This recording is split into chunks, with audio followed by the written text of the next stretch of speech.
política, porque pareciera que los problemas contingentes, digamos, lo urgente, muchas veces se come o mata lo importante, ¿no? Yo sé, para muchos es la delincuencia, es la economía, pero es la educación. La educación se ha convertido en un drama cuyos factores son tan múltiples que hoy pareciera tan difícil de abordar. Voy a hacer así como solamente lo que a uno se le viene a la cabeza muy rápidamente. Tenemos los déficits de aprendizaje producto de la extensión de tiempo en que los jóvenes, los niños estuvieron en sus casas estudiando producto de la pandemia. Luego los problemas de convivencia escolar con los que se encontraron una vez que retornaron a la presencialidad. Los grados de desigualdad que hay entre la educación municipalizada y la educación particular pagada y que probablemente se han venido acrecentando. En medio de eso, tenemos ausentismo escolar de forma importante, tenemos falta de matrícula, es decir, deserción escolar, y como si esto no fuese suficiente, además, violencia fuera de varios establecimientos emblemáticos. ¿Dónde, no dónde, cuál diría usted más bien, que de todos estos problemas es el mayor, o es el conjunto de todos? No, yo creo que hay que separar precisamente para, sobre todo si uno va a conversar de políticas posibles del gobierno y de la sociedad chilena, hay que separar y distinguir entre los problemas. Yo creo que la prioridad en realidad es bastante clara, o sea, se impone con la evidencia propia de la realidad, de lo que estamos viendo todos los días, que aquí lo primero que hay que hacer es renovar y formalizar la escolarización del conjunto de los niños, niñas y jóvenes en Chile. Es decir, todos los efectos que dejó la pandemia, algunos de los cuales son propios del periodo de la pandemia, otros fueron agravados por la pandemia, esos problemas que tienen que ver con que una gran cantidad de niños tiene y de alumnos tiene sus aprendizajes dañados y otra gran cantidad de niños no está ni siquiera asistiendo a clase o potencialmente está por desertar del sistema, eso debiera ser la prioridad absoluta del Ministerio de Educación y del gobierno hoy día. Uh-huh. Ya. Esa debiese ser la principal preocupación. ¿Sabe si lo es? Bueno, el ministro ha dado señales muy ambiguas. En realidad, la comunicación ministerial en el sentido más profundo del término, no las relaciones públicas, sino que la comunicación con el sistema y con la familia y los colegios a lo largo de Chile, y por lo tanto con la sociedad civil chilena, es muy ambigua. Ha dicho el ministro que él entiende que esta es la prioridad, y lo ha dicho varias veces a lo largo del último año. Y sin embargo, cada vez que lo dice, acto seguido, habla otra vez y dice, pero la prioridad es otra. Y esta vez última ha dicho que la prioridad para el año 23 es el tema de la educación sexual y de afectividad más las disidencias sexuales.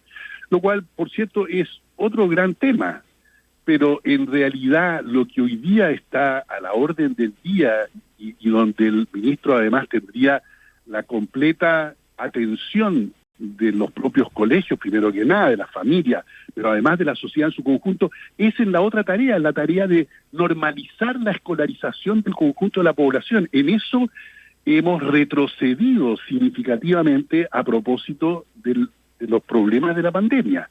Y por lo tanto, eso es lo que él debiera hacer y no está haciendo. Ha dicho que tiene, por ejemplo, una especie de gran convocatoria al sector privado, cosa que efectivamente logró tener un par de reuniones, pero no ha mostrado cuál es el plan con que va a operar esa especie de alianza público-privada, que varios veníamos proponiendo que era importante hacer.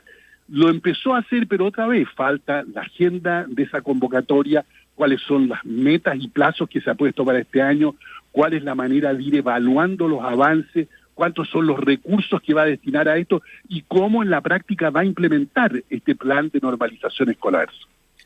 Claro, nos sirve de mucho tener, digamos, mallas, digamos, curriculares más novedosas si no tenemos a los estudiantes sentados en la sala de clases, que es lo primero que uno debería estar buscando, ¿no? Efectivamente.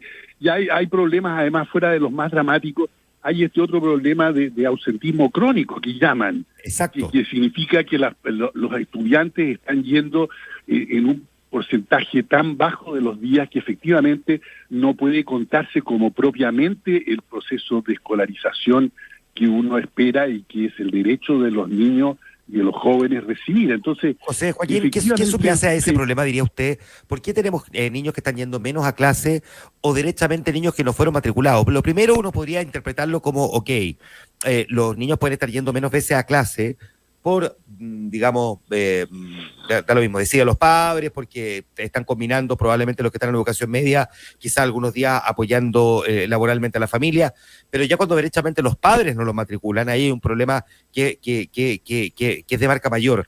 ¿Qué hay detrás, cree usted, del hecho de que tengamos niños que están yendo menos veces a clase de las que corresponde y también que hayamos tenido padres que derechamente no matricularon a sus hijos este año? Bueno, seguramente como todos estos fenómenos en el campo educacional tienen diversas causas. Yo creo que una muy importante es digamos, la interrupción por un par de años del proceso normal de escolarización.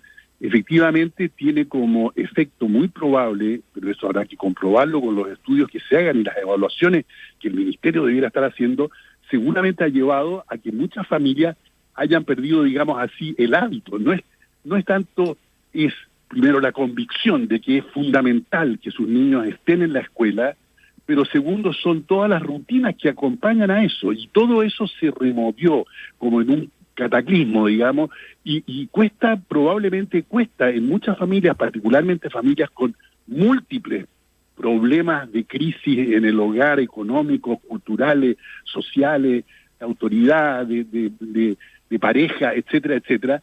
Seguramente cuesta retomar el ritmo normal que significa tener a los hijos en el colegio, y eso parte por inscribirlos y luego por apoyarlos en todo lo que significa el llegar al colegio, el estar ahí durante todo el día, etc.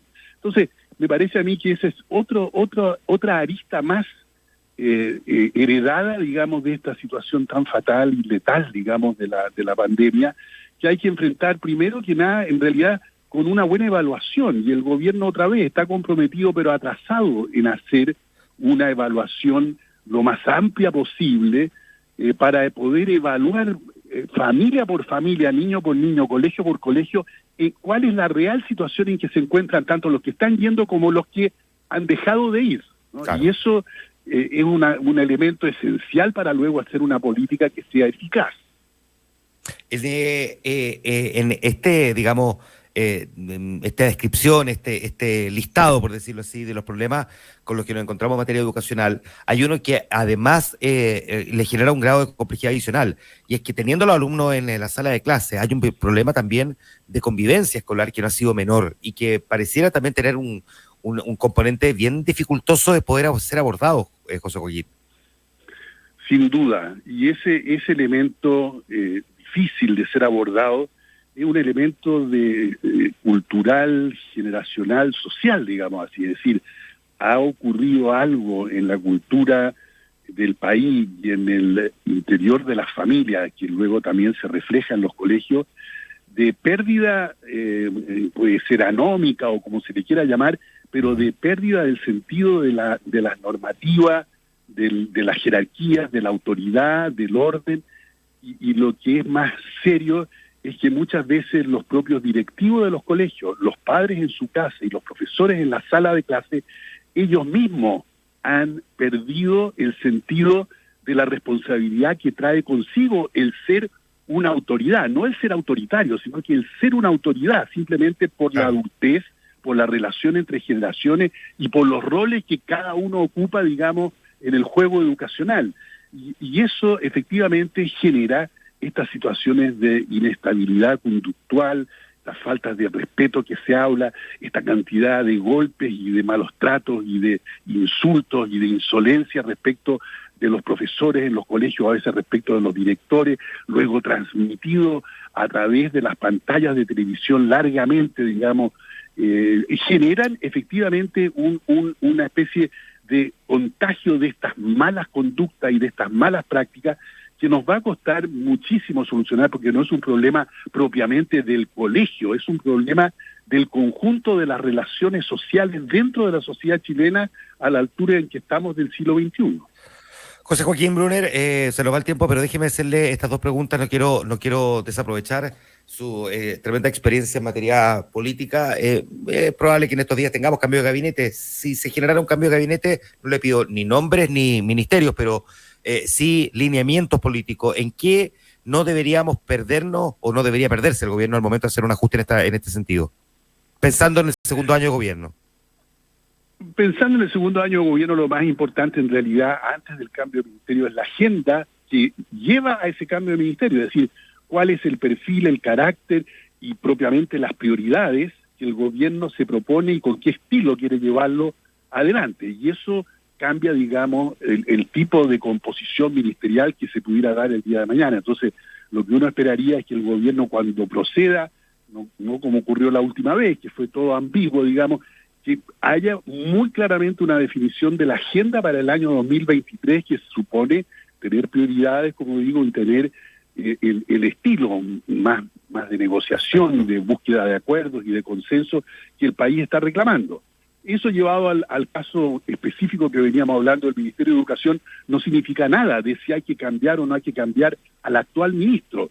Lo que significa es que con mayor agudeza que en otros casos, el Ministerio de Educación necesita tener un plan para el año 2023 que realmente pueda ser comunicado con claridad a la sociedad y que luego se ponga en marcha ordenada y orgánicamente.